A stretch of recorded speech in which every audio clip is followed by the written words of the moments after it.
The plane was buzzing with the low hum of conversations and the shuffle of passengers finding their seats when it happened. A woman in her 40s, dressed in a tailored white blouse and diamond earrings, stopped short in the aisle.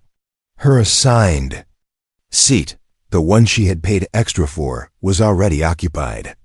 And not just by anyone. A black boy, no older than 12, sat there with his headphones in, gazing out the window as though the world belonged to him. Her lips tightened. Without hesitation, she tapped him sharply on the shoulder and said, "This is my seat. Move." The boy looked up, calm but unflinching. "No, ma'am. This is my seat. Before I tell you what happened next, tell me in the comments where you're watching from. I love knowing who's listening." The woman's voice carried down the row, drawing the attention of nearby passengers. Her cheeks flushed pink with indignation. "Don't play games with me," she snapped. "You can't just take whatever seat you want. Show some respect." The boy's eyes narrowed, not in anger, but in a quiet strength that unsettled her more than if he had shouted back. "My boarding pass says 12A, he said simply. He handed it to her, and she snatched it, eyes scanning. Sure enough, it matched. The seat, but she wasn't about to lose face. She leaned down, whispering, "Don't get smart with me. People like you should be grateful to even be here." The words dripped like venom, and for a moment, silence fell around them. A man in the next row shifted uncomfortably. A flight attendant, petite but firm, hurried over, her voice polite but edged with authority. "Is there a problem here?" The woman straightened, clutching her designer handbag as if it were a shield. "Yes," she declared. "This child is in my seat." The attendant checked the tickets. One glance was enough. "Ma'am, your seat is 14C, 2 rows back." Gasps rippled through the cabin. A murmur rose like distant thunder. The woman's lips parted, her protest forming. "That can't be right. I paid." But her words faltered when the boy pulled off his headphones and said, "It's fine. She doesn't know who I am."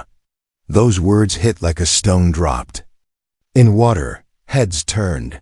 Curiosity sharpened the air. The flight attendant tilted her head, puzzled. "And who are you?" The boy smiled faintly. "My father owns this airline." The woman froze, her eyes widening as if the ground had vanished beneath her. Whispers surged. "Did he say his father owns the airline? Is that true?"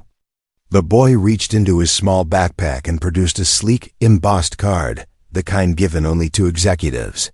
The attendant recognized it instantly, her expression shifting to awe. "Yes," she breathed. "He's telling the truth."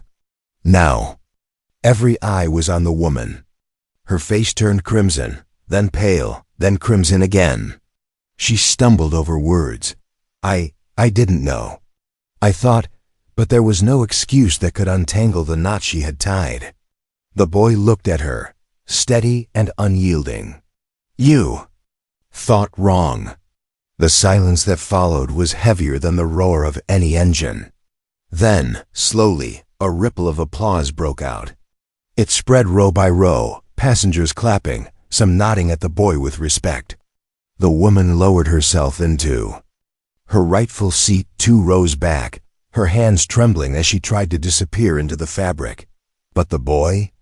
He put his headphones back on, leaned against the window, and closed his eyes. Not smug, not boastful. Just calm, the calm of someone who knows that dignity needs no announcement. And that was the lesson none of them forgot. Because kindness doesn't vanish, it waits, and it finds its way back. The woman had tried to take a seat that wasn't hers. But what she truly lost was something far more valuable. Her pride in front of strangers who saw her for what she was. And the boy? He never raised his voice, never lashed out.